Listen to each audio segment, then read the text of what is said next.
Yo guys, it's Anakin Immortal here. So I know I actually touched on it in my last video. I was saying I might do a game settings video, and I feel like I should do. I've got a few interesting settings for you guys, and hopefully tips that I can sort of give you and why I use them, etc., etc. So we'll just start out with the controls. You know, that's the main one. Okay, so for looking version, I just use standard. I feel like sort of anyone who actually uses inverted is kind of crazy. You know, I would never really do that. So like when you look up, you will be looking down. Sorry, when you press up, you'll be looking down. When you press down, you'll be looking up. And I feel like that's just too confusing for me. I don't like that at all. So actually on 9.9, one thing about me which I feel like is weird, and I know a lot of other players don't do this, and it's something that you really shouldn't, but I do. I change my sensitivity a lot, and I know people say get comfortable in one sort of sense and then just play on that. I change my sensitivity normally like daily, to be honest. I feel like 9.9's normally where I go. If I play Blackout, I'll drop it down to like 7.7. But I feel like I stay on 9.9 quite a bit. It depends how I feel that day. If I'm really feeling my shot, I will put it up to like a 10 or 11. If I'm not feeling my shot so much and I'm missing a few, I'll drop it down to like 7. Just sort of get that accuracy going, and then I can start bumping it up when I'm feeling it. I feel like I need a little bit of practice during the day. You know, when I first get on, I'm a little bit rusty and I need a few practice games, shoot some bots or whatever. But 9.9 sort of where I stick at. I do feel like it's really good, and I always stick with 1-on-1. I don't like it with a lot of people said that you could play like 10-10, so you can still get that, you know, sort of move around, you know, if people are shooting behind you, but then you can adjust your ADS sense, you know, so when you aim down sight it's a little bit different. But I don't like that. I feel like I'm so used to playing one times, because obviously every game's, well, you've never really had the option to change your ADS sensitivity before, and I feel like I'm so used to it now. But yeah, I feel like 9.9 is good for multiplayer. You know, it gives you the opportunity to turn on someone if someone is shooting from behind you. You know, it does give you that chance, but then at the same time, it means it's not too high, so you can get sort of accurate over that longer range. So obviously, target assist and aim assist on, you know, you've got to have them on really. People say like, oh, if you want to be like the best, and if you want to get the best aim, turn target assist off and aim assist, and yeah, that's just crazy. You know, you know, all the pros play with it. Everyone plays with it. It's the best. So I actually have control vibration turned off, which I don't really know why I do, to be honest, because I actually have the, is it rumbles or whatever it is, taken out on my scuff remote, so I can't even get vibration anyway, but I have it turned off regardless.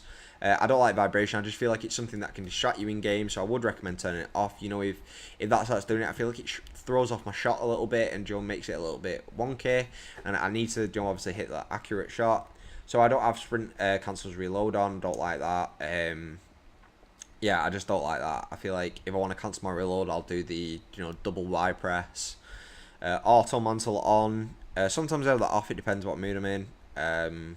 Because sometimes I feel like I end up mantling by accident, and that's a bit of a pain in the ass. Obviously, I have auto sprint off. So with my stick layout, I have it on default. I actually have my button layout on tactical, and I feel like this is really useful. I've always played tactical, you know, World War II, BO3, BO1, whatever, all the games pretty much.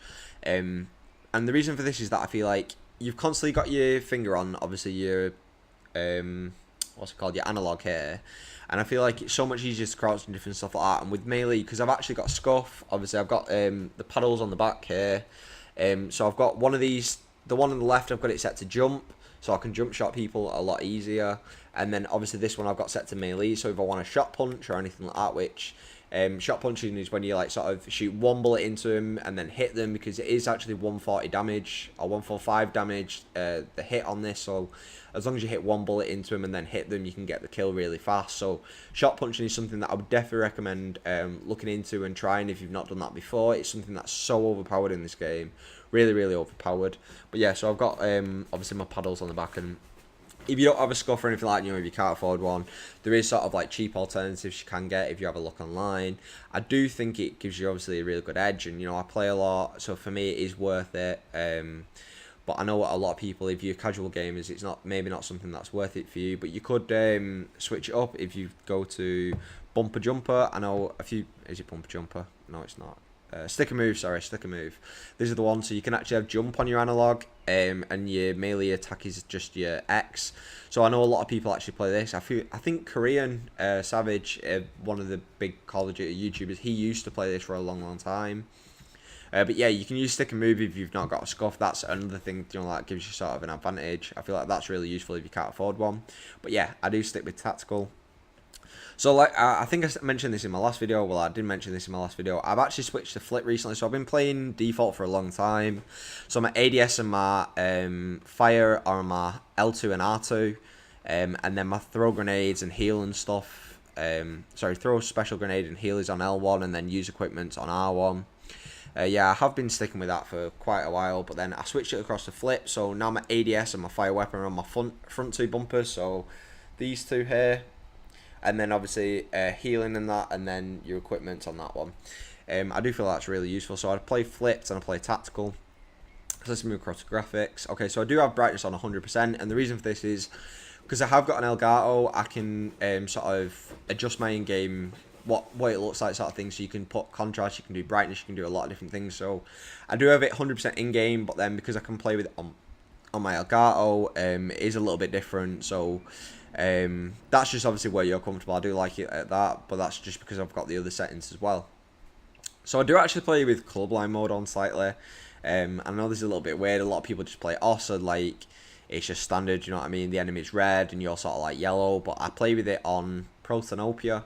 So you're like green and blue. Well, you are green and your teammates are blue. And then the enemy's obviously like yellow. I don't know why I do it. I feel like you can see enemies better on the map. You know, that yellow really stands out. That's just obviously personal preference. I do have full name display on and horizontal, obviously. But I don't really use split screen at all. Audio, okay, obviously just master volume at 10. Right, this is something that I would really recommend. This is like a top thing. So with your audio presets, a lot of people have it obviously on normal, just Treyarch mix. But I have it on Super Crunch, and the reason for this is it really helps you hear enemy footsteps. So especially if you pair this with an acoustic sensor, to hear those footsteps even better, this is absolutely godly. Especially if you've got a good headset as well. But even if you've not, Super Crunch makes the sound of footsteps sort of really loud in your headset. You can hear people around you. You know, it gives you that massive edge. You know, when you know someone's behind you or in front of you or to the left or right or wherever, you know, you can then ADS and you know, pre-aim that area and make sure you can get that kill. And you know, it just sort of gives you that positional awareness. You know, if someone's running behind you, you can sort of tell. Don't have subtitles on. I feel like it's really distracting. Voice volume at 10. I did have music volume on 0. To be fair, I had a lot of these on 0 for a long time, but I've just put them all to 10 now. Because I used to get, sometimes I get like random music in the middle of the game, which I don't know whether that's meant to be or whether that was a glitch or whatever. Team chart, have it at 10. SFX volume 10. Cinematics 10.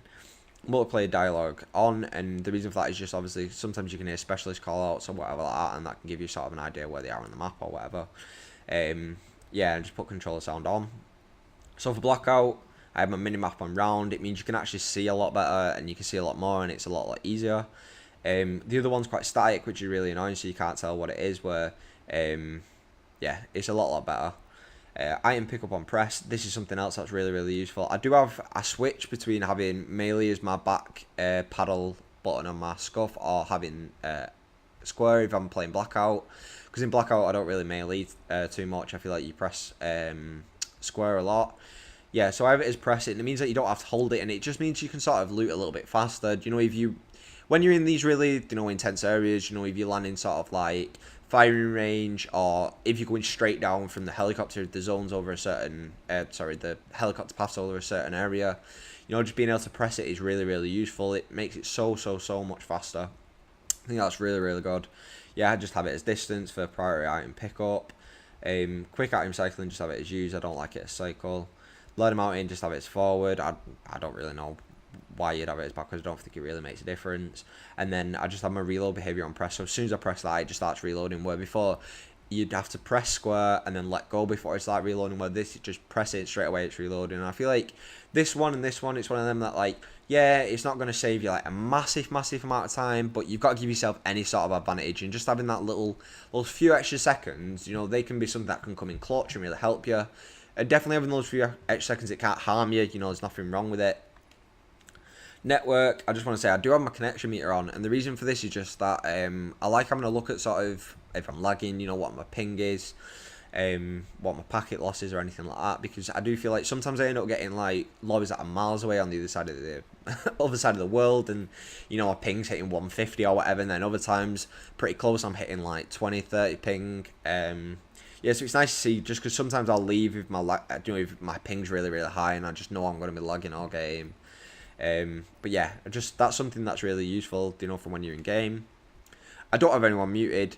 A long time, I played for ages with everyone muted because people used to just do my head in, you know, like people playing really loud music or just like screaming down the mic, whatever. But I do quite like having it on at the moment, because I feel like sometimes you get some really funny people in your lobbies, or like if I'm playing sort of S&D or anything like that, it's useful to have a teammate that can actually talk, especially if I'm playing like league play. When I'm playing league play, you know, you need to have your mic on. You know, that's like such a key thing, and you're being able to talk, because I know a lot of people run parties, but if you're not running a party and you're running solo, because I actually do only play league play solo. I can show you my league play stats as well in another video if you guys wanted to have a look at that. I really like league play, it's so good. But yeah, so I don't have that on mute. And then content filter, I have graphic content on. I don't even know what that is. I just have that off, whatever it is, and then user generate content on. But yes, guys, so that's just going to be my settings. So I would recommend, if you guys want to, I'd say tactical, flipped, really important. Make sure you get an important, really good sense. That's really important for you guys as well. Control vibration, turn it off. Super crunch, really useful. And then put your blackout settings to press. Trust me, that will really help. So I hope you guys like the little video. I know it's just sort of something a little bit different. Just hope you guys really like it.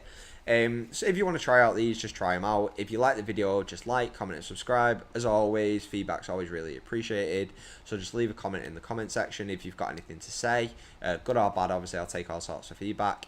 So I'll just catch you on the next one, guys, so peace.